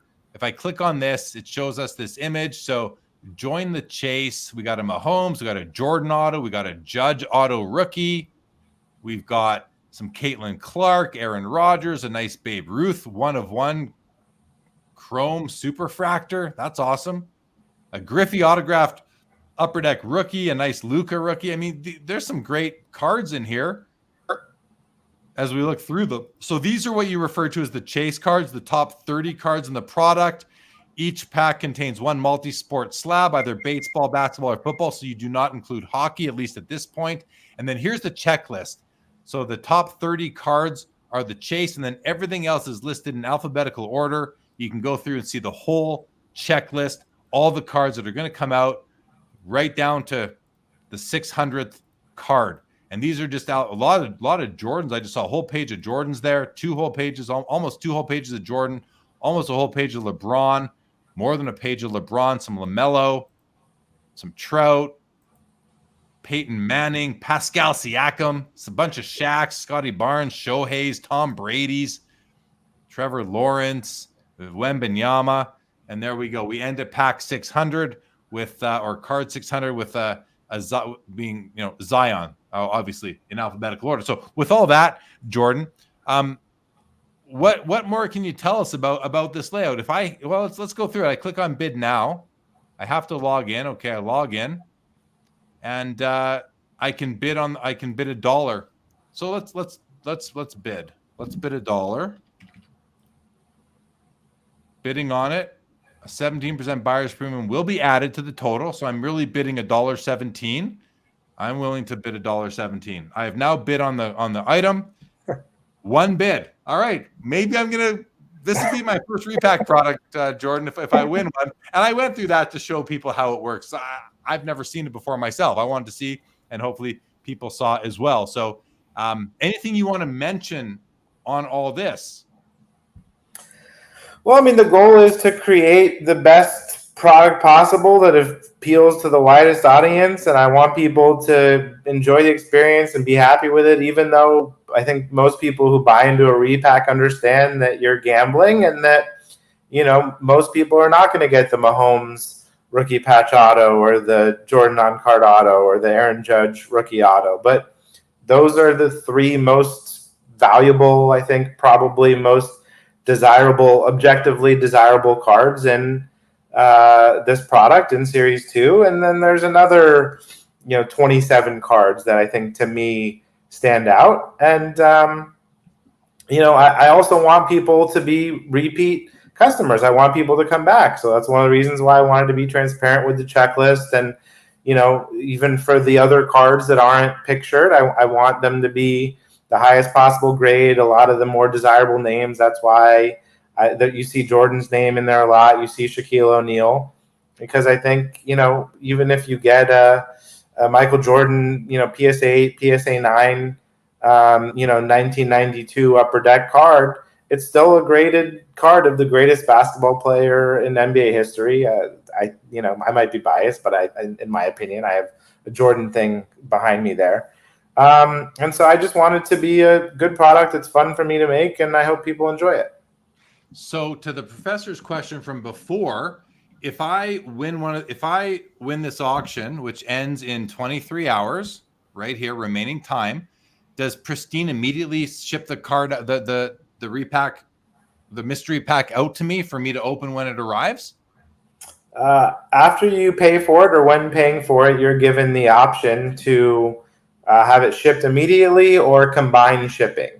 Okay. And I think you have about a week grace period in between where you could say, ship it to me right now, or I plan on buying some other items, whether it's other mystery packs or any, items that they have on the site, of which they have thousands or tens of thousands. And, I'd like you to ship this to me in a week or so. So it's not like they all 600 sell and then they ship them, because if you think about it, Jordan, if the numbers worked against you as the producer of this, and let's just say the first 30 sell, and by some random luck, those are the top 30 cards, and all those buyers go on to their Instagram and show what they got, and now everyone knows that the remaining 570 are going to be all the non-chase cards. Now I know that's an extreme example. I think that would never happen. It's just too rare of an occurrence. But that's kind of the way it works, though. Correct? Correct. I would like to know who hit some of the biggest cards in Series 1. I don't. It's as random gets. Yeah. And I think that's what keeps the integrity. But there's many different ways to do this. There's a lot of mystery packs that are done all on Whatnot, and everyone sees the cards, and there's many that are done this way, and it's just different ways of doing it. But in this case, yeah, everyone, waits till they get it in the mail and opens it. And, if you buy enough of them, hopefully, everyone will get a chance to hit one of the chase cards. Right on. Yeah. JH says there were tons of crap $40 repacks in gold packaging in Cleveland, robbing kids left and right. Pretty interesting. I saw some of that. I have a buddy that, a guy, I know him from the card shows who does them. They're not gold, but he puts them out, and I've seen people open them right at the booth. And I got to say, I think that guy does them right, because I've never seen somebody kind of like be like, oh, that sucked, or file a complaint against him, or like just say something towards him that was negative. But yeah, I mean, that's not cool at all to just put $5 worth, charge $40 and everything's worth $5. That's not cool at all. Lapper, what's going on, Aaron? Says the problem with unregulated gambling is potential manipulation by the house. Same with repackers. Definitely risk, and ultimately, if you're buying repacks, it's buying based on the integrity of the seller. Yeah, and my comment earlier about like what's wrong with unregulated gambling was with the assumption that the people who are producing these products have integrity. That's where, because obviously, I mean, we all know what the problem is with unregulated gambling. But if it's being done by someone with integrity or with controls or the process in place such that you cannot manipulate, then that was my question. Then what is the problem with that? Yankees fan has always loved the colors on the 41 play balls. Yeah, love it. Me too. And thank you for telling me it was a nice pickup. Tyler, also known as Teapot, in the house. What's going on, Teapot? Good to see you, buddy. He's someone I saw briefly at the National. We were going in opposite directions, and hey, good to see you. Can't chat. See you later. Yeah, it was good to see you, Tyler. Professor says, I just bid on one of the JBC mystery packs on the Pristine auction. Well, let's see how that works, because if I click refresh, I see still one bid.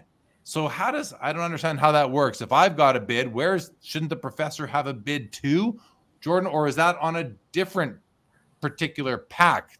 I'm not sure how that works. Do you? There are currently 3 different ones running that started tonight and are ending tomorrow night. So it's possible that they bid on one of the other 2. Got it. CC says, I could be wrong, but aren't most mystery packs fixed price? How did you decide to sell based on auction format? You talked about it a bit before, but we got like 5 minutes left in the show. We're still going to do the Mint Inc. $50 giveaway, everybody. So stick around for that. You got to be live in the YouTube chat for that.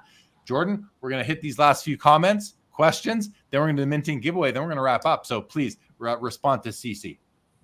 I decided to do it this way because mostly my relationship with Pristine, and this is how their mystery packs are sold. And I sort of like the idea of giving the customer the ability to decide what the value is to them. And it could be, fixed price mystery packs work really well too.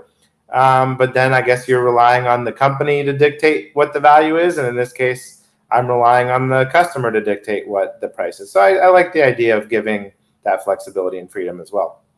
Professor makes a great comment here. If you want to do your homework, it's going to take a while to do 600 comps on the whole checklist. And never mind that, also for the repacker to come up and really do the work to put this together and figure out what their cost all in is and that, etc. He goes on to say, what happens if a repack does not sell on the Series 2, Jordan? Will it get recycled into Series 3? No, it'll just get relisted until it ultimately gets paid for. Got it. Okay, there we go. All right, guys. Jordan, anything you want to say, anything else you'd like to mention about what you are doing at Jordan's Cards, the repacks on Pristine, before we do the Mint Ink $50 giveaway, guys, which is going to start in just a minute. But I want to give Jordan a chance to kind of put a bow on that whole repack discussion. If there's anything else you'd like to add. No, I don't think so. I think that there's a bit of a, stigma associated with the mystery pack and repack world. And that's only, one element of my business and my experience in the hobby, but it's something that I happen to enjoy. And for people who haven't explored that and forayed into it, check it out and make your own judgments. And whether you're a customer or not, you just observe from afar. I just ask that people have an open mind. If you are curious, if you have questions about it or, want to talk anything sports cards related, please follow me on Instagram at Jordan's Cards 41. Feel free to shoot me a message. I'm always happy to chat, and hopefully I'll meet some of you at upcoming shows as well. All right, guys, Mint Ink weekly $50 gift card credit for mintink.ca. It's available to anybody. We're going to start collecting hashtags right now. Get your hashtag in. It is Mint Ink, hashtag Mint Ink. Put that in the chat. We're going to give it a couple minutes, and we'll do the randomized giveaway here. This randomizer is a StreamYard tool. We got 2 entries so far. We got Webo2. We got Teapot in there coming through, guys. Hashtag Mint Ink in order to win your the weekly $50 giveaway. If you've won before, please do not enter. CC. If a previous winner wins again, we will rerun it. So 1 win per person per year of this Mint Ink giveaway here on Sports Cards Live. Let's see who's coming in. Colin Murray's in. The Professor has got his entry in. Lapper's got. Stukes is in. Laura, Yankees fan. Mookie, Not Funny. Proco Taco in the house. What's up, Michael Ham? Still there. Varden is there. Brendan Ryan. Professor says, I made a mistake on my bid. It needed to be $1.05 and not $1. Oh, that explains it, Professor. Joe is in. Mohammed is in. Get your bids in. Get your bids. Get your entries in, guys. Hashtag Mint Ink into the chat. We'll give you right now a 1 in 17 chance. We got 97 people watching right now, guys, and we only have 18 entries. Dave Marone is in. Big Steve is in. 97 watching, 40 on Twitter, 56 on YouTube. Not sure if we got any on Instagram right now. Big Steve is in. We got 18 entries. We're going to wrap this up, guys. We're going to give it 7 more seconds, Jordan, and then we're going to run the giveaway. 1 in 18 chance. 19 now. 1 in 19 chance. If you are behind in the chat, that is going to cost you an opportunity to win, but now you'll hear it. You might have the opportunity next week as well. There will be no Sports Cards Live 2 weeks from now. I will be in New York at Fanatics Fest, but I will be on next week with another episode, and I got to check and see who the guest is. Let's go check right now, see who our guest is next week here on Sports Cards Live, episode number 236. We have joining us Wayne Wagner from Wayne's Sports Cards in Edmonton, Canada, one of the most legendary LCSs of all time in all of Canada. Wayne Wagner is our guest on next week's episode. All right, guys, 1 in 22 chance. Here's the draw. 5, 4, 3, 2, 1, draw. Let's see who's going to win.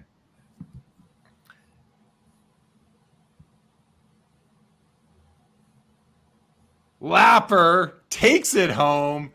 Congratulations, Aaron. Lapper's 30 hockey card flips. Check out his YouTube channel as well, guys. Congratulations, Aaron. What all you need to do, Aaron, is send me a DM or an email. Send